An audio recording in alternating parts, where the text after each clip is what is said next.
Les rencontres d'affaires francophones, le plus grand rendez-vous du genre, c'est ce jeudi à Paris. Plus de 1000 dirigeants d'entreprises rassemblés. Parmi eux, la cofondatrice et directrice générale de Ixaris, Véronique Morel. Bonsoir. Bonsoir. Avec nous également l'un des organisateurs de l'événement et président fondateur de Mission Internationale, David Cassard. Bonsoir à vous également. Bonsoir.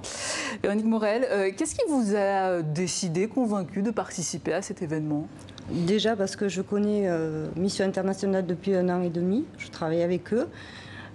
Et pour moi, il était nécessaire d'être présente parce que c'est une rencontre très intéressante. Je vais rencontrer des chefs d'entreprise qui sont implantés en francophonie. On va pouvoir échanger et comme ça connaître les points forts et les points faibles de certains pays.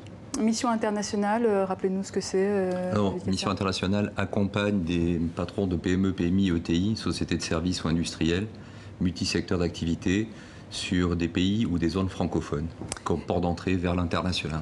Et du coup, Véronique Morel, qu'est-ce que vous attendez de ces rencontres d'affaires francophones ?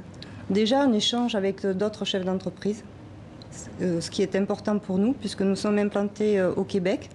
C'est une façon pour nous d'être en avant et mis en avant par rapport aux autres entreprises françaises, de s'implanter plus facilement à l'international par rapport à la langue, d'apprendre ce qui se passe dans notre pays et de connaître des grands groupes aussi qui peuvent éventuellement travailler avec nous.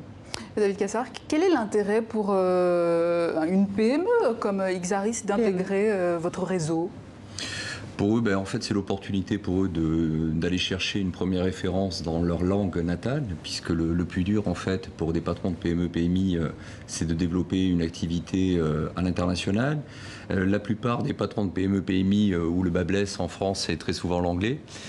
Donc, effectivement, via des ports d'entrée francophones, c'est une opportunité pour eux d'aller chercher une première référence qui devient un leader d'opinion sur lequel ils s'appuient pour communiquer leur savoir-faire, en fait. Et du coup, avec le Brexit, l'anglais va sortir de l'Union européenne. C'est une chance pour la France ? Pour le français ? Ça... Probablement. Probablement. D'où viennent les différents participants ? Quels sont les profils ? Alors l'ensemble des participants à ce jour ce sont des patrons de PME, PMI, donc des entreprises françaises à 80%. Ensuite du Québec, on a une belle délégation du Québec. On a une délégation aussi du Maroc qui est pour nous important aussi, la Côte d'Ivoire, le Vietnam, Belgique, Suisse. Donc pour nous, c'est vraiment des ports d'entrée. Le Québec est une porte d'entrée sur l'Amérique du Nord. Le Maroc, pour nous, et la Tunisie, c'est une porte d'entrée sur le Maghreb. La Côte d'Ivoire, c'est une porte d'entrée sur l'Afrique de l'Ouest. Djibouti, la Corne de l'Afrique. Le Vietnam, l'Asie du Sud-Est. Donc il était important de permettre à ces entreprises francophones de créer du lien, de créer de l'économie francophone. Et aujourd'hui, Véronique Morel, pour s'en sortir en tant que PME, il faut miser sur le digital. C'est d'ailleurs le thème de ces rencontres. C'est important, oui. Moi, j'ai une société qui conçoit des logiciels de traçabilité. Et on commence à travailler sur l'intelligence artificielle aussi, au Canada, principalement au Québec. Et c'est primordial. Aujourd'hui, le numérique, c'est l'avenir pour les PME et ETI, comme le disait David.